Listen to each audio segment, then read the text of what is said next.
So this scientist so this one of so it seems that we're not going to go from the first line. Okay. So I think I said even for the past last time sessions the meaning of Dharma. So because this is quite helpful for myself, to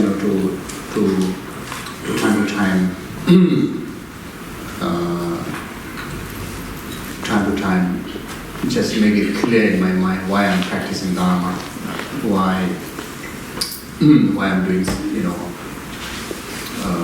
meditation, why I'm doing sadhanas, or why, try to develop whatever Dharma practices that you are engaging in, is to be Dharma. Even though the label is given as Dharma, but then not necessarily, it becomes Dharma. So just to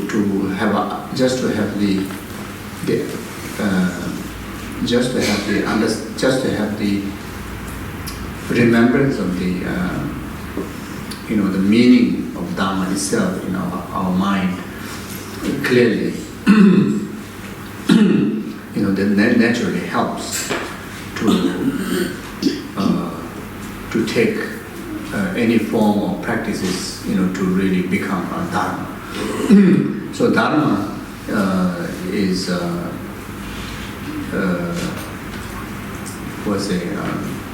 should transform.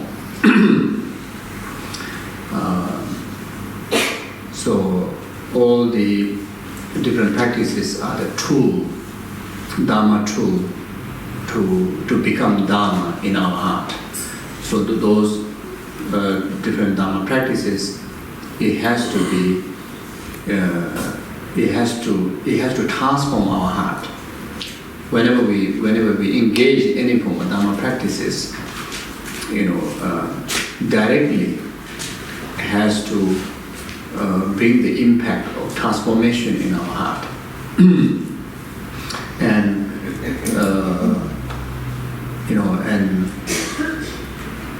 eventually, entire our consciousness, become fully in Dharma, is fully transformed. So the transformation is transformed from negativities, to the virtue, from delusion to wisdom and compassion. So all the delusional mind need to transform. So the moment we take the Dharma into our practice in our conscious, there shouldn't be arising of negative emotion, and that is the immediate impact of the Dharma truth become real Dharma in your heart. So your heart becomes Dharma. So so I think I said those of you who came for the 3-day teaching in the Chinese Institute. So I've said quite elaborate. This Lord Geshe Zopa. There's a prayer saying that please bless my mind to be Dharma, and Geshe Zopa, please bless the Dharma. My heart, the Dharma become a path to liberation. So it's so just having the appearance of Dharma not necessarily become Dharma. So it's extremely have to be careful, those who are striving the meaning of spirituality, those who are striving those who understand to actualize the meaning of precision of rebirth. Then we need to be very clear about that. Otherwise, looks like Dharma, looks like practicing Dharma, engaging in Dharma, but never really become Dharma. And then never Dharma practices so-called Dharma practices never really become a cause of liberation, then it's a huge waste, huge loss. When we think from the characteristic of precious human rebirth, it's so rare,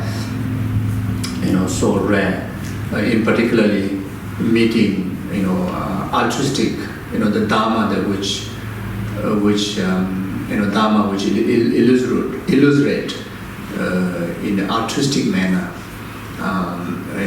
the Mahayanic Dharma, and we have come to meet that, then our heart has to be the Dharma in an altruistic way, not just not just creating the cause of liberation, but creating really cause for the full enlightenment. Every single effort of engaging in Dharma truly become beneficial for numberless sentient beings. Even engaging in the ultimate Dharma tool, which is the emptiness, emptiness, and having that emptiness mind as your wisdom, and if that wisdom, if not expressed with the altruistic attitude, and then again we may lose a huge opportunity of this precious human rebirth, in particularly precious human rebirth which met the Mahayanic attitude of Dharma. You see, yes, just now I was talking about the emptiness. It is affecting. It will naturally affect, because when your mind is in the wisdom of emptiness, wisdom realizing emptiness, if you have that wisdom, naturally your heart becomes Dharma. Naturally your heart becomes Dharma. Not only that, naturally your Dharma heart becomes path to liberation, no doubt. No doubt. But then it's still not good enough if we don't have the altruistic attitude, the bodhicitta, the great compassion. If we don't have that, then we may achieve the perfect the peace of nirvana, but then we cannot utilize the ability of nirvana, ability of liberation from samsara,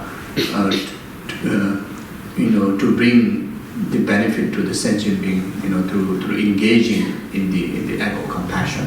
We won't able to do that. It is a perfect, one of the highest state of freedom that you achieve, through your hard work, through the application of the Dharma practice, the wisdom realizing emptiness. You oneself truly obtain the state of Dharma, and oneself actualize the ultimate Dharma refuge within oneself. But then, without the altruistic mind, without the bodhicitta mind,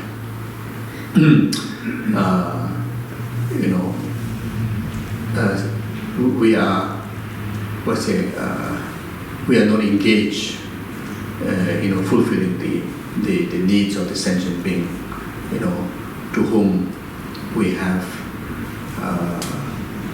numberless lifetimes, karmic connection. The numberless sentient beings whose freedom from samsara is very much dependent on your compassion, your altruistic action towards them. You see, so therefore, even when we want to meditate on emptiness, we should meditate with the bodhicitta motivation. And when we dedicate, your such a profound Dharma practice in everyday to day, whether it can be 5 minutes or one whole day, but they dedicate in altruistic way, bodhicitta way, So, so in that way, then the wisdom always accompany with the correct method, because during the meditative equipoise or during the meditative session in the ordinary level, during the meditative session on the wisdom, there's no expression of there's no simultaneous expression of compassion. When you are overwhelmed with the wisdom, the wisdom realizing emptiness, there's no expression of compassion. There's no expression of conventional bodhicitta.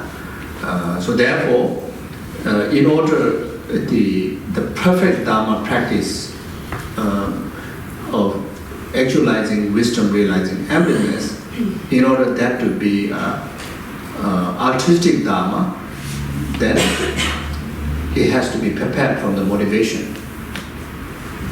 It has to be prepared from the motivation. So if you don't prepare from motivation,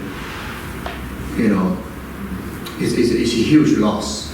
You had such a great wisdom, but then the practitioner lost huge opportunity to accumulate, huge amount of merit, huge amount of purification. You see, so like that. So because why I'm saying this is because sometimes since you are engaging in such a profound Dharma meditation and never really consider much about the motivation side, and you have such an ability, and if you lost it, then that's the great loss. That's the reason. Yeah. So.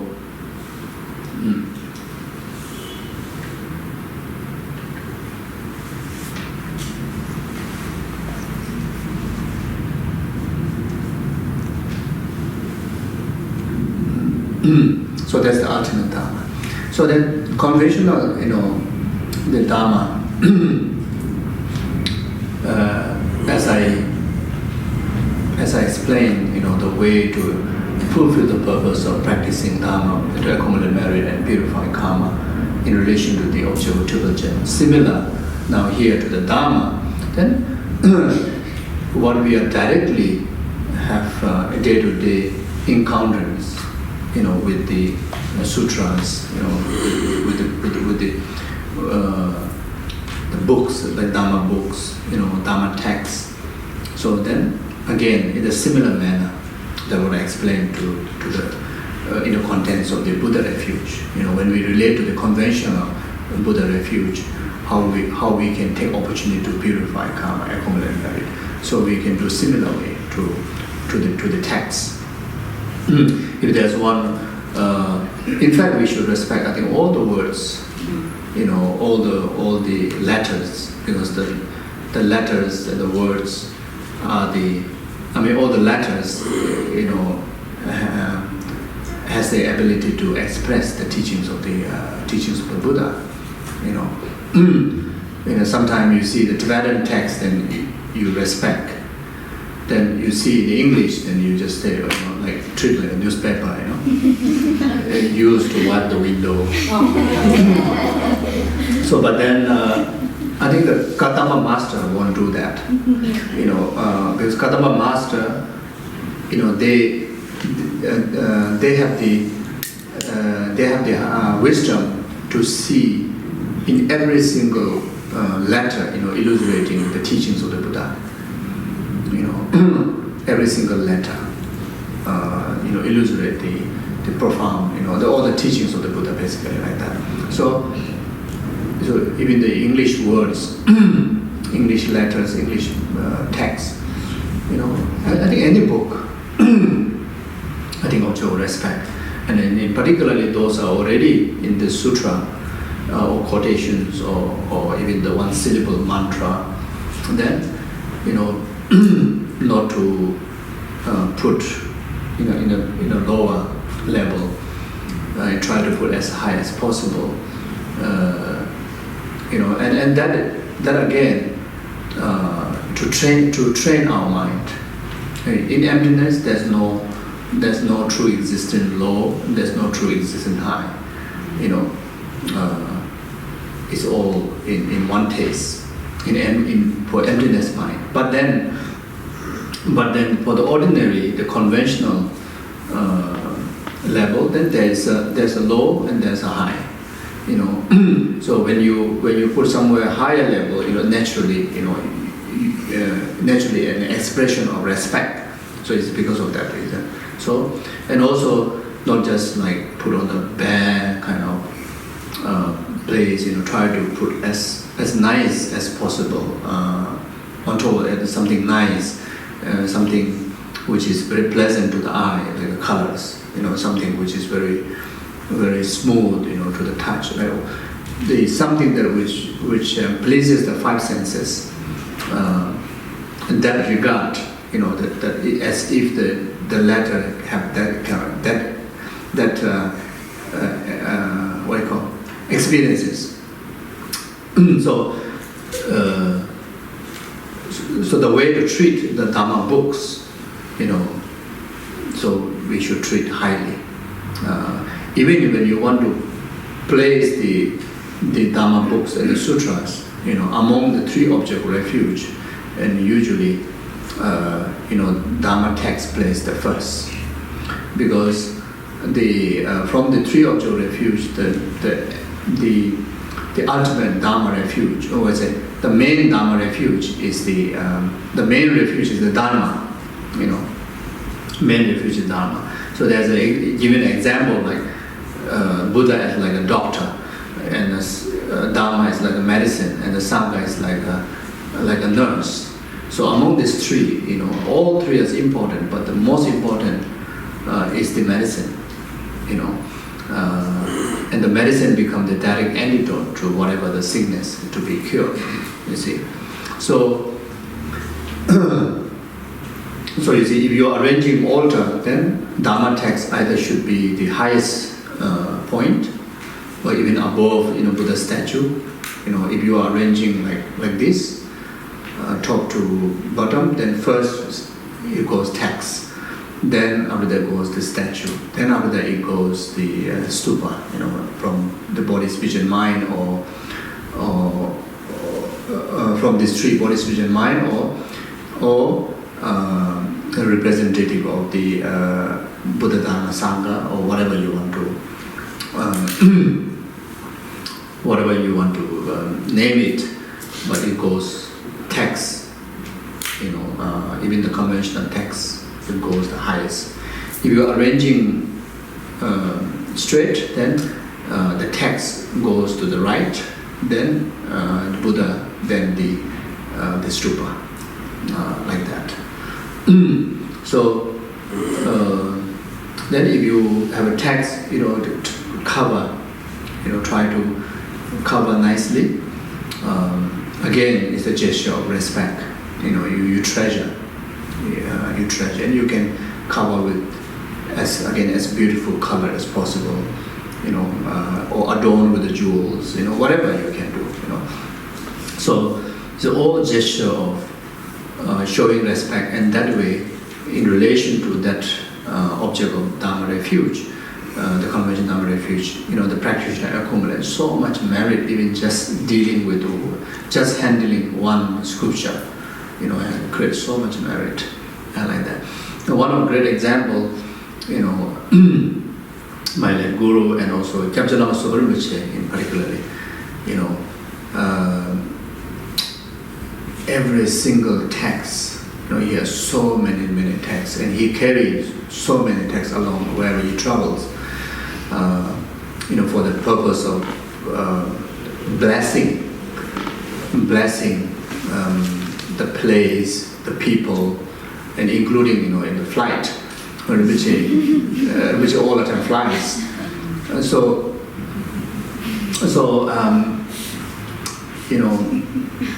About three or four suitcases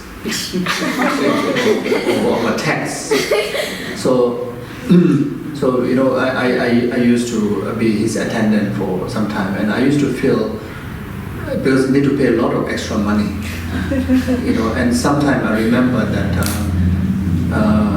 Venerable Roger need to, Venerable Roger rather take 2 extra attendants so that it is cheaper taking 2 extra person than buying extra luggage. You know, and there's one time happened in Kopan. So when I was serving Rinpoche, Venerable Roger says that because that time, 2-person travel, Venerable Roger and myself, and on the my last serving time is Venerable Roger and Rinpoche alone have to leave from Kathmandu, so I also stay back. So Venerable Roger told Rinpoche that request Rinpoche, because anyway you no need, there's so many texts, you know, I didn't see that you read long time, but it's so heavy and you are carrying everywhere and it costs so much money. and some more this time, you know, Rinpoche and you myself alone, you see. So he said, please try to keep some here. And at least maybe one suitcase, just keep here. And he displayed in Rinpoche's room all the 3 or 4 suitcases open up and bring Rinpoche there and said, please, you know, check inside and which you can leave behind. But at least one suitcase, you make it one suitcase leave behind because it costs so much money. So it took whole day Rinpoche taking from, but Rinpoche, you know, like very, very cutely, you know, just listen to Venerable Roger. He said, okay. He said, I understand, okay. So he took from this suitcase, put into the another suitcase. From another suitcase, put into this suitcase. Took whole day, but then not even one single text came out to leave the Kopan. And each time, you know, say, oh, so precious. So precious, you know. And he just checked the title, the book cover, whatever, and all the Tibetan text is very quite heavy and very long. So then I say, oh, if this one, you know, just if this one go over, you know, the city of Delhi, city of Kathmandu, how many people? The aeroplane, you know, go like this. It's like this, isn't it? The airport is there, Kopan is here, isn't it? So he said, the aeroplane don't fly like this, isn't it? I think aeroplane, always hear aeroplane sound up there. I think they either come this way or this way. I think they make round, and India is that way, isn't it? So fly like that, isn't it? So you make big round, isn't it? So you see, can you imagine? You know, unbelievable, you know. There's so many humans, so many insects, so many bacteria. So the text, you know, this was so precious. It's go on top of them, like this, around the Kathmandu. Then above the Delhi, you know, like that, you know, above the ocean, you know, how many fishes there. So precious.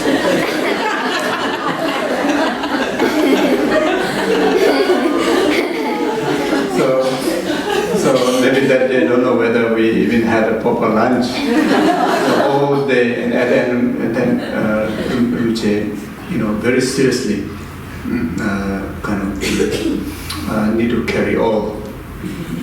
So of course I can see the seriousness of Rinpoche, I can see the seriousness of Venerable Roger, both sides. So I think maybe you can take out some, maybe how about take out some, so that I think Venerable Roger will be happy and say, oh, this is very beneficial for him. You know, I must take it, very beneficial for him. Accumulate so much merit. So at the end of the day, I had to carry. So Rinpoche had been carrying like that, you know, how many years, everywhere. And some of you get opportunity to just lift up those, you know, suitcase, and it's so heavy, and all text. And there's one suitcase at the corner. There's packing bag where I got Rinpoche's, you know, few sets of ropes, you know, just few pieces of ropes. That's it. all other texts. Then there's another box with relics, holy objects, like a Buddha statue, there's small statues or pictures, and all are very thick, not just light paper, it had to be very, very, and then on top of that there's a lot of things, jewels, adorned jewels. Then the way he put these relics or holy objects, has a very beautiful mandala, which are so heavy, but it's so beautiful and so precious. Just outside look itself is so precious, Then the text, that's what I'm trying to say. The text wrapped with, it's one of all the best quality, material, the best look from the eye senses. When you just value it, very high value, just for the respect of the preciousness, the precious Dharma is inside that, because of the preciousness of Dharma. So including the cover, becomes so precious. And when you read, it's not easy to Rinpoche to say, okay, this is perfect wrapping, Rinpoche himself will do very perfectly, very nicely. It's like a very fragile ice cream, very fragile, whatever, very, very, very fragile one, so wrapped so carefully, so perfectly, so nicely, even the layers, because of showing, because of understanding the preciousness of the Dharma inside there. You see, so those are great teaching, great living teaching, living example. And most of the gurus, they do that. One of good example is Geshe Zopa Rinpoche, and so this is the example. This is the teaching. You see, so so we can adopt slowly, slowly. I think nowadays I saw that. I think some going inside, some Dharma inside the iPad or phone like that. Then, they start to carry the iPad with again seeing the inside. Got so much Dharma. You rap nicely. Not like me. Don't follow me. So it depends on the practitioner. How much we have that wisdom, how much we have that pure view. The purer the view, the more the Dharma nurture in your heart, that much you will manifest into your action when you treat the object of refuge, like even the convention of refuge, like a tax, Dharma refuge, like that. And the benefit, is so much purification just happen. Just by doing that, so much purification happen, and so much acknowledgement happen. You already kind of purify so much causes of future suffering, and establish so much causes of future happen. That itself is protection, refuge. That itself is refuge, is functioning, working. When it continues, you see. So like that. So we have to try our best, to adopt this kind of practices. So then, like arranging altar, to the body's vision mind, or to the conventional refuge. When you arrange altar and try to, it doesn't matter the space, how much you have, or how many holy objects you have, but whatever you have, even it may be just one, the artistically maybe defect statue, but then you have that, but then you put on the altar with great respect, even the arrangement as beautiful as possible, then whatever offering that you make, then make as pleasing as possible, and you can very much judge from your own heart, how pleasing it is, how best it is, by offering your best, by making the most beautiful in your eye, and it's basically just do the best arrangement, best offering, best pleasing to, for your own senses, so that will be the kind of, you can judge yourself, whether you are doing wholeheartedly or not. So these are some of the practice that we can adopt, gradually. That eventually can become like Langri Zopa.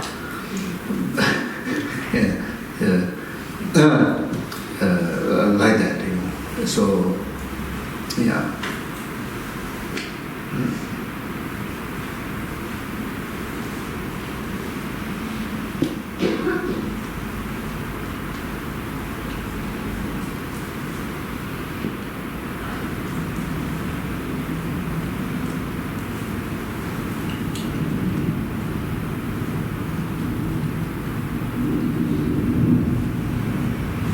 So even like here, very good, like in the pujas or teachings, the Dharma books to put on the table,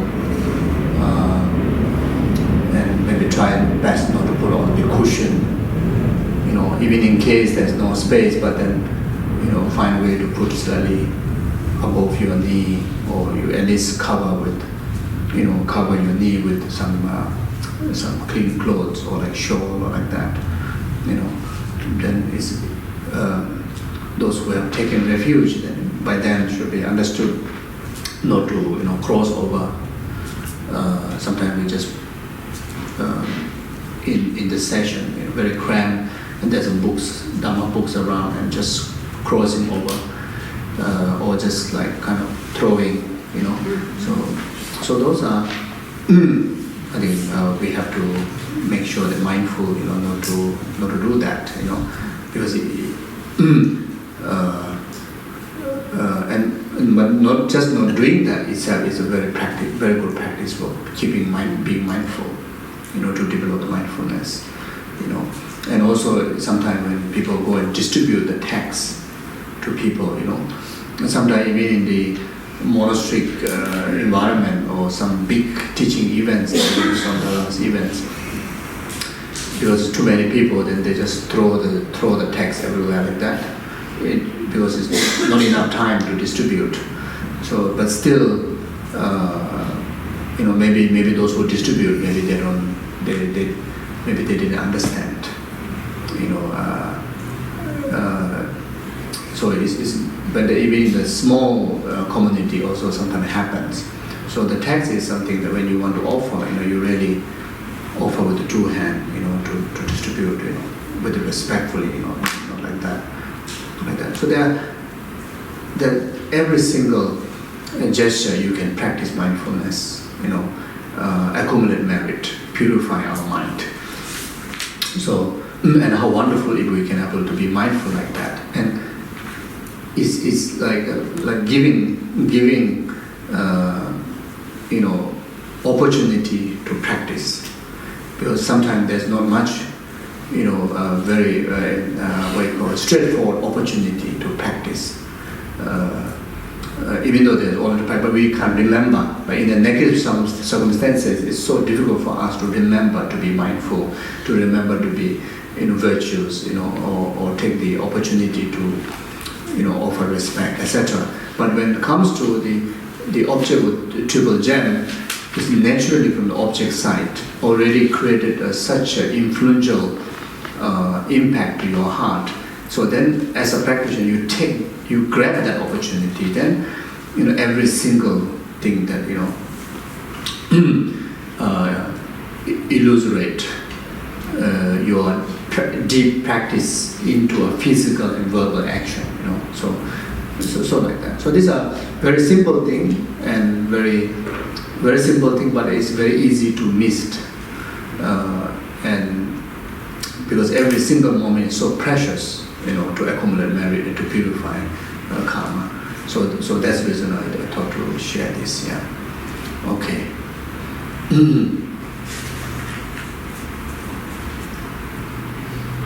So Sangye Chö Da Chok. Sangye Buddha, Chö is Dharma, Chok. Chok is a community. The meaning of Chok is Sangha. The term Chok is referring to the community or the group. The Sangha community, our Sangha community. So Sangha. So Sangha, the conventional, the ultimate Sangha is the person who has the direct realization of emptiness. Is the ultimate Sangha. And the conventional Sangha is the ordinary human beings who possess the monastic vows, monastic vows, the Sangha vows. There are many vows, even though it's referring to the bhikshu and bhikshuni vows, the 253 and or 200 whatever vows. But then again, as long as there's someone who obtained the ordination vow, even the 6 vows, the pre-ordination vows, is already can become object of the conventional Sangha refuge, from whom that one can receive the benefit of establishing the causes. Eventually, oneself become the Sangha refuge. And the community again can usually refer to the 4 community of fully ordained Sangha. That's called the Sangha refuge. They're called the Sangha, the community. Actually, it's the 4 fully ordained Sangha. But then,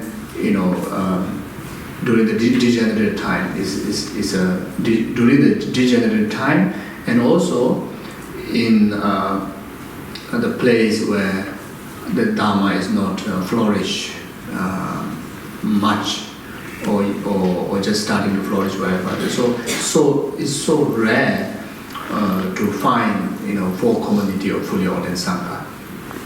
So therefore, independent on the time and the places, then even someone who holding the sign of a Sangha, even one individual holding the sign, even the physical sign of the saffron robe, wearing the chogo Dharma, this is called chogo Dharma robe.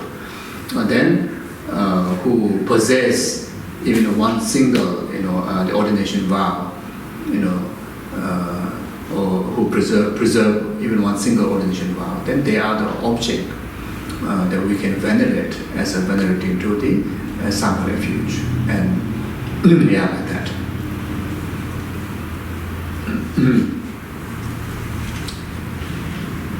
So the Sangha are our companion in our effort to apply the antidote to our affliction in daily life. Buddha is like the perfect doctor, diagnoses our sickness, the affliction and delusion, such as 6 delusions, 26 afflicted emotions, and rest of the other afflicted emotions, and proceed to prescribe the medicine needed to treat these sicknesses, which is the Dharma, which is the wisdom realizing emptiness. So you see, the Buddha, teaching the teaching of the Four Noble Truth, it is a perfect illustration of the like Buddha is like a doctor. First, Buddha let us understand, let us understand what really the suffering is. And not only that, Buddha introduced us, or Buddha let us have a wisdom to understand where these sufferings are coming from, the causes of those suffering. Then after that, Buddha, teach us the direct antidote, which is the truth of path. Then no doubt that one will actualize the state of the cessation. You see, so this is how Buddha, Buddha diagnoses, the samsaric suffering and its causes, and that's how the Buddha will bring the benefit of ourselves to actualize the state of freedom, the liberation. So then the Dharma. So Dharma is the path, which is very antidote. Then the Sangha is like the nurse. Sangha is like the nurse, who assists to feed the medicine, or who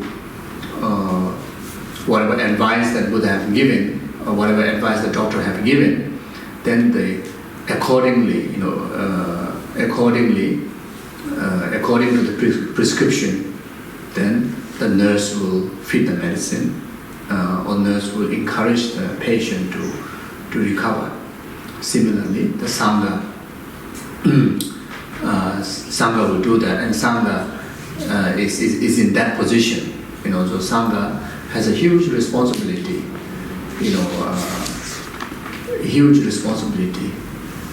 to know the path, to know the Dharma, correct Dharma, to gain qualification in the entire Buddha's teaching, without gaining the understanding of the Dharma, then even the perfect teacher or the doctor to prescribe, we may give wrong medicine, or we may not able to really be the helper who can really help to recover, like the patient, like that. So therefore the Sangha's responsibility. Therefore the main Sangha's responsibility is to inspire the rest of the practitioners, and of course to develop oneself and to inspire the rest of the practitioners, and to assist them through oneself being as an object of inspiration or object of reliance by the rest of the other practitioners. When they need advice, that you have the ability to offer advice. In order to do that, you need to have the knowledge to offer the advice. To be the inspirational figure. In order to be the inspirational figure for others' spiritual practice, one need to have a certain degree of practice, preserving within oneself. And one of the greatest practices, the preserving the vow itself, is the greatest practice. Preservation of the vow, living in the vow itself is already one of the greatest practice. But then on top of that, to inspire, to inspire the, in particularly, who don't understand the value of the vows, what you want the Sangha preserve, then one need to, inspire others through the act of compassion, through act of generosity, through act of kindness,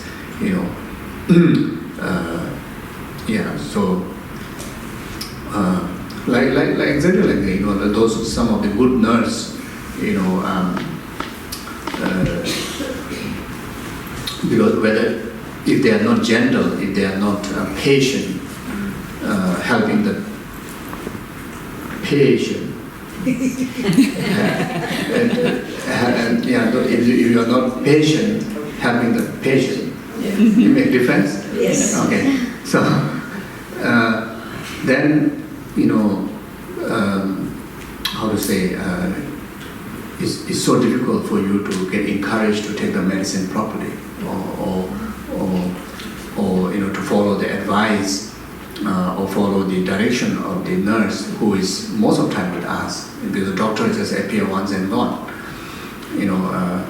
The nurse is the one that who hang around the patient the most time, isn't it? Mm-hmm. And the nurse is the one that actually timely, remind to take the medicine, and even though the prescription was by the doctor. Similar case, Buddha as a teacher, who came into our existence, but then, physically he's not there.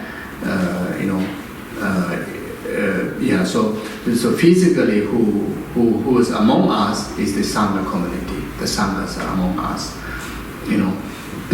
So therefore, the Sanghas need to have four ways of drawing the qualities of four ways of drawing the sentient being. You know, the Sangha, which is the qualities of the teacher, but then this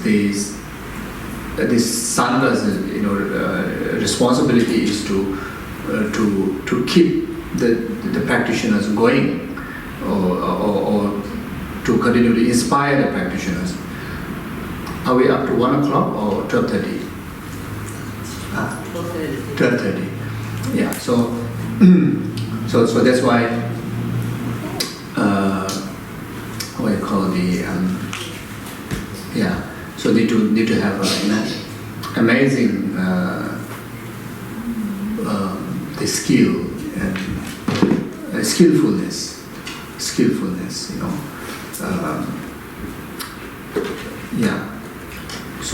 So that way then can inspire the other practitioners into practice. So okay, I better stop here. So we will discuss about Sangha more the last session. Yeah. Okay, thank you. Enjoy your lunch. I can shut up. We have another 15 minutes if you want to continue. Oh, okay. Sorry. Okay, we have 15 minutes. We have 15 minutes.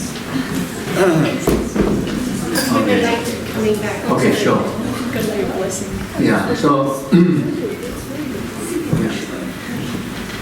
okay, maybe I just go through this. See.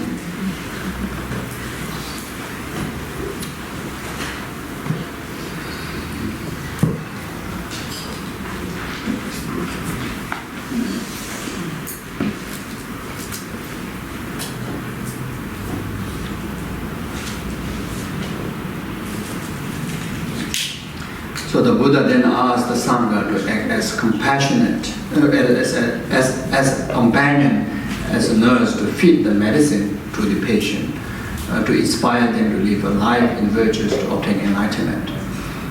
After taking the perfect medicine of the Dharma by practicing it in daily life, with the support and inspiration drawn from the Sangha, drawn from the Sangha, one is able to achieve the awakened mind, the omniscient mind.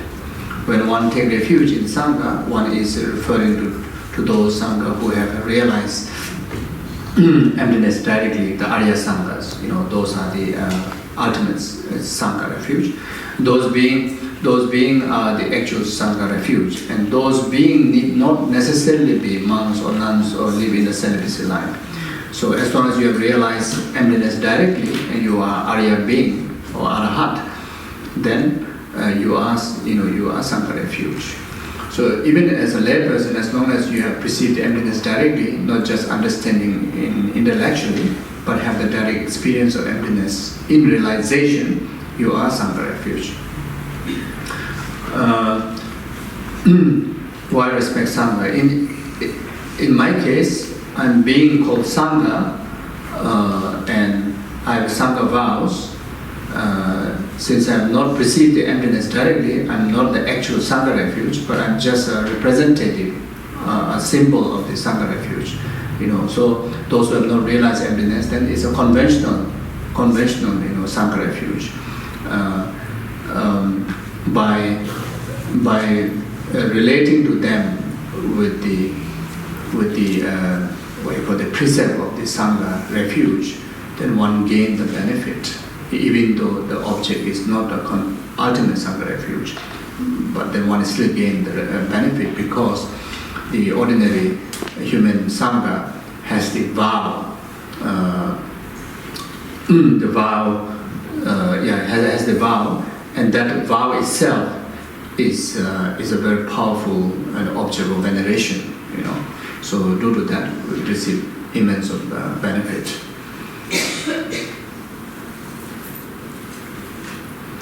By your respecting Sangha like me, there are benefit due to my holding the 253 ordination vows.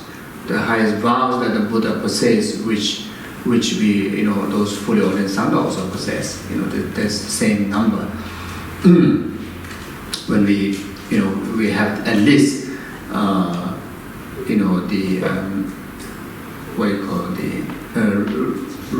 the mind of refraining from the downfall of the 253 vows. That itself is called the morality, and that is the highest morality. You may get into the transgression of the minor or secondary vows, through your body, speech, and mind, but then the mind of reframing, falling into the downfall, is always alive. It's always alive, and it has to be alive. Has to be reminded. At least twice. The moment you wake up, first thing, you remind that. And before go to bed, the last thing, that you remind that.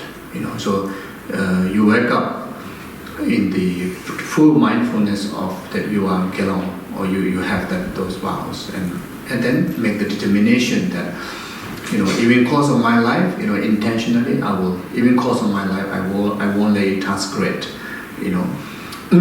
Then at the end of the day, before go to bed, then I will go to bed.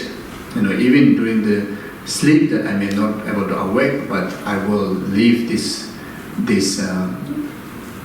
body and gross consciousness with the mindfulness of the vow, and have the commitment of, even course of my life, that I will not transgress it. So these are freshly there all the time. So that itself alone, as a huge merit to those who hold the vows. Huge merit just to have this mind of reframing, and itself bring immense of protection, causing harm to sentient beings. That itself, create the merit constantly, without having a gap, without having interruption, without any choice. It will accumulate immense of merit, and every single moment, numberless sentient beings receive protection from harm from you. Receive protection from harm from you. Like one example, like killing. The mind of reframing of killing. You are only one person who have the mind of reframing, but then the benefit is numberless sentient beings receive the protection of not getting the harm of killing by you. You see, so if individual able to practice the vow, not necessarily like just the ordination vow, but 5-lay vows, or even just from 5-lay vow, just a 1-lay vow, vow of no killing, or So you see, numberless sentient beings receive, numberless sentient beings are protected, getting harm from you, the harm of killing. So as a lay person, taking one of the lay vow, no sexual misconduct, the rest of the humanity receive protection from your negative action of sexual misconduct. The rest of the numberless sentient being, and of course the rest of the humanity. So you see, so taking vow is so precious, even though it's one person, but just naturally, numberless sentient being gain the protection. So that's why it's a huge merit there. That's why the sanghas, how lousy the sangha may be, how naughty the sangha may be,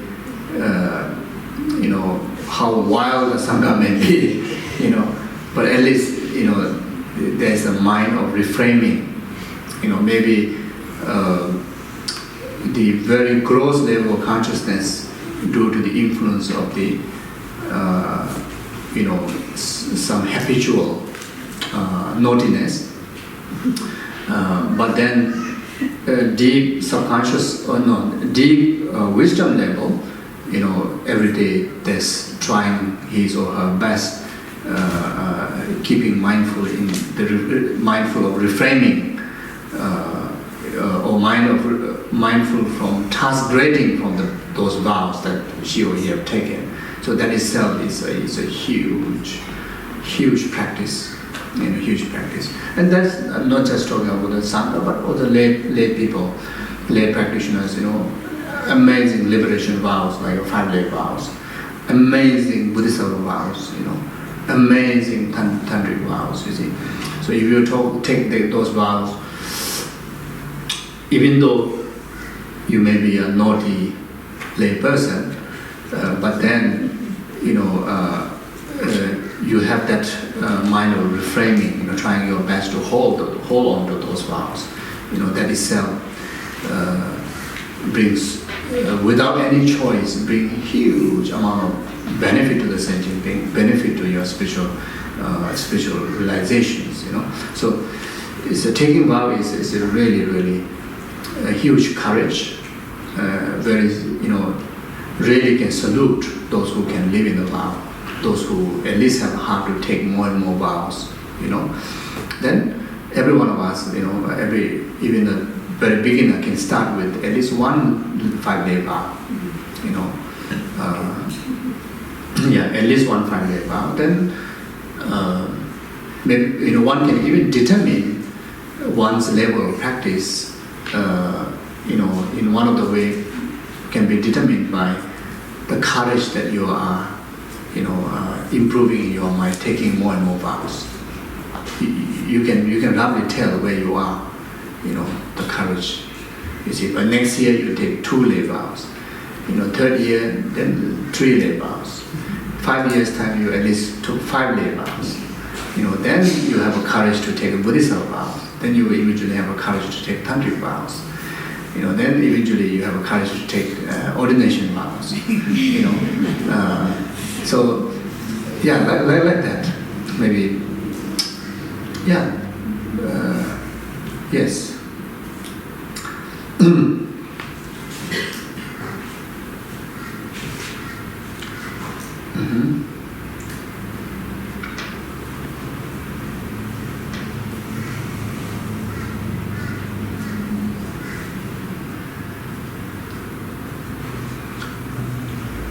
So monks and nuns are like the sons and the daughter of the Buddha. Buddha instructed that all novice monks and nuns who possess the 36 vows be given the task of okay, no need to. So that is I think very much of the monks, nuns, our own separate business. So, but then there's a relevant here, like sanghas, not just the object of the conventional refuge, but then it's a great object where those who don't have a vow of the sangha, those who don't have a sangha vow, can venerate them, can offer service to them, and take care of them, If the sanghas are getting old, then especially those younger generation, younger age, Buddhists, in particularly the lay practitioners, if you can offer service, like taking them for a walk, or buying groceries, delivering groceries, groceries to their house, or sometimes just taking them out for a couple of nights. Maybe already too old, maybe not so interested in coffee. Maybe, I don't know. Maybe whatever they like, maybe just short exercise around the beach. Every single way of offering needs for the sangha is a huge privilege, huge merit because of they possess the vow. When you want to talk about the benefit of the vow from the Vinaya point of view, is unbelievable. So Buddha won't just for the sake of saying, he won't just say it. It's a huge vow, and there's a reason for that. So therefore, to having a sangha around us and get chance to serve them is a truly a privilege. Truly a great opportunity. So yeah, of course, but some sangha they just want to let them alone. They don't want people to serve them. That's fine. But then just asking, if you need any help, just let me know. If you need any assistance, let me know. Or I can be the Gozuri man, every week, or I can be the one that every week I take you to, because it's still carrying this conventional human body, even though the vow is so precious inside. The physical body still needs some walking, some exercise, see different color outside the house, So even just that is a huge merit, and it creates so much karma, oneself to become a sangha, oneself to have the merit to, have the vows, and higher vows, so like that. Because at the end of the day, eventually every one of us will become Sangha refuge. It's just a matter of time. Every one of us equally become Sangha refuge. And before becoming Sangha refuge, ultimate Sangha refuge, if we have opportunity to become a conventional Sangha refuge, is already very meritorious, So like that. So because sometimes people ask, what can I understand there are so much benefit, but what can I offer service to serving to the Sanghas? And there's many ways you can offer service. If the Sangha stay in the community, then the lay community, either in a group, call your friends, or one family,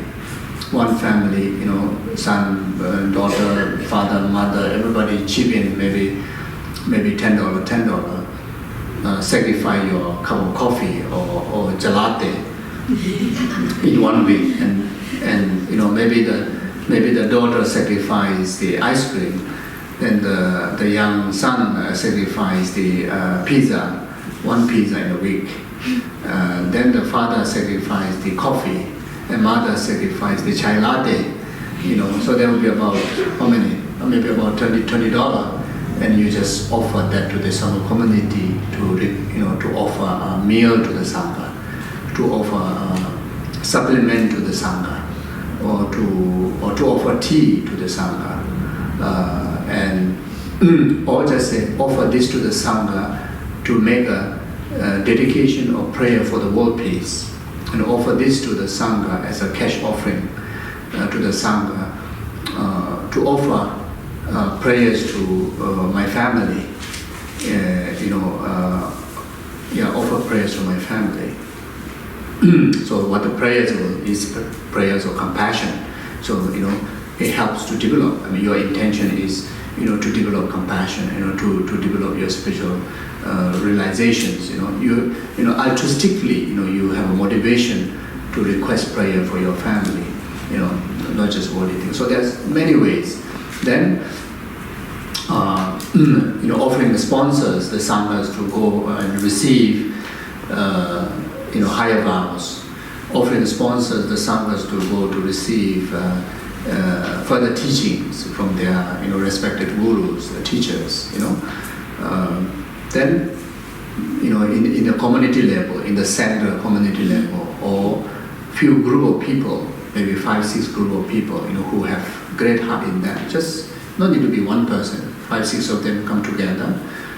Just donate 100, because 100, you go to Woolworth and Coles 2 times, finish.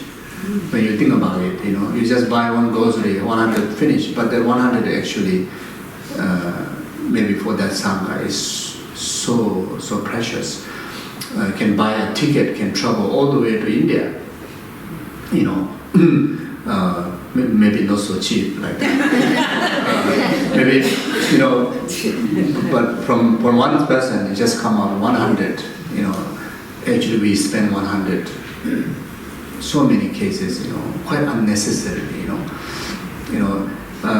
So in the Asia, last time I used to encourage some of the students, you know, I say that in this year, can you sacrifice to buying an expensive bag?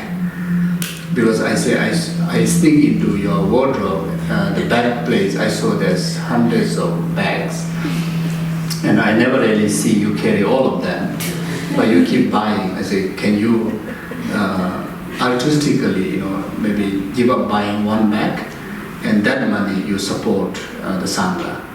You know, I say, the meritorious wise, the benefit wise that you and your family will receive is huge. You know, I say you will receive greater joy than the joy that you receive when you buy a new bag, which is not necessarily needs.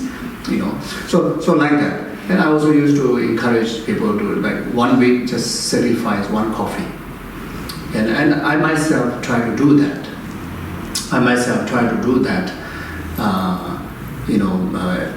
Reduce like drinking coffee, and it's very good for health.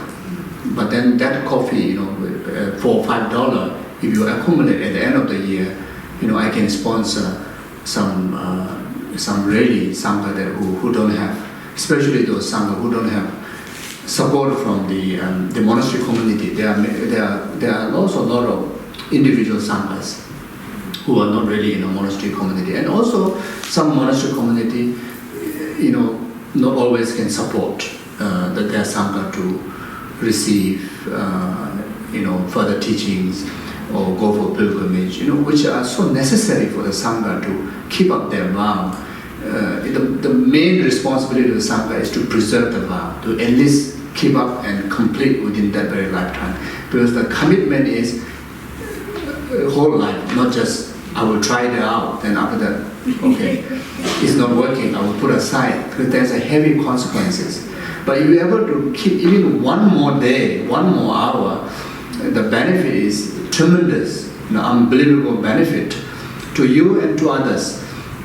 So just for the concern of the Sanghas to keep the vow, then those who are capable, you know, I would regard, compared to many other Sangha, you know, I would say I'm more capable, you know, to getting more money. You know, I get offerings, you know, because I go to teaching, you know, people, you know, they naturally come and make offerings, you know. Some Sangha don't even have that opportunity. So, but then I may not need that. But then there are Sanghas that who's struggling, you know. So I take a great opportunity, and that's one of the, like, another thing is giving up one coffee in a week. You know, one day you don't drink coffee. We don't go to the coffee shop. It's nothing big deal, but then you just go to coffee shop and you feel the coffee is better. Actually, it's not really true. You can make better at your home, but just because of the atmosphere, you know, you feel, wow, something very. And most of the time, I find it's like, okay, don't talk about this. Don't need to. So you see, so at the end, you know, $300-400, you know, you can bring a huge impact to that one particular Sangha to feel, you know, their preservation of vow is appreciated or understood, because they are still ordinary human beings, you see, but they have the karma and courage to hold the vow. But then you acknowledge them, and just by supporting them, for them to, okay, you like to go for teaching, okay, go ahead. I'll pay for the ticket, you know. Like that, and actually, any one of us, we can do so much. You know, we don't need to wait to support 1,000 monks or nuns. No need to wait for that. If you can able to support one Sangha, one nun, just go ahead. You know, or you can able to support one nun, just 10% from what she required or he required. That's your best, and that's really tremendously helpful, you know, emotionally, and in many ways, you know. Especially, I think in the West, maybe you know, like Australia, when you're so old, maybe you may get some pension or whatever. But then, why we have so little number of youngsters who is preserving the vow of Sangha? Why? Because they don't have pension, you know,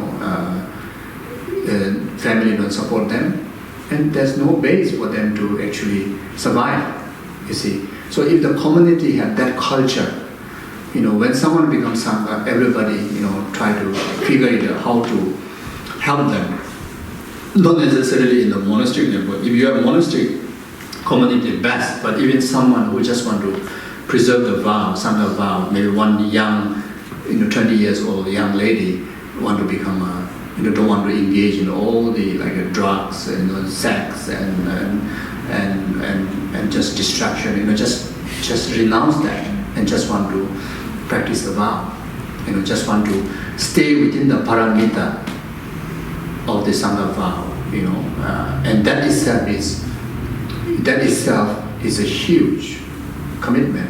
And when you support that, actually you are supporting the rest of the sentient being getting harm from this little girl, you know, and on top of that, the merit that her and the good energy that she pervades to entire universe, you know, starting from her position, is a huge, you know. So if we have more and more culture, because in Western country, you know, because of the opportunity of job, opportunity of earning, and the knowledge, everybody actually is so capable. You know, you have a lot. If you think about it, you're really capable, so capable. So if you can bring that culture slowly to support the Sangha, then it really, you know, offers service for the preservation of Buddha Dharma. Because Vinaya very clearly stated the dependent on the existence of, you know, preservation of the Dharma dependent on the Sangha community. You know, why is that? Because of the preservation of the vow, you know, preservation of that vow, because that vow is really is the essence of the Dharma, you know, and that has to be preserved by taking it and guarding it by a person, you know, not in the text, by a person, and those are the girls and boys that who commit to take the vows, So you see, so. Yes. Yeah. So there's many ways to support that.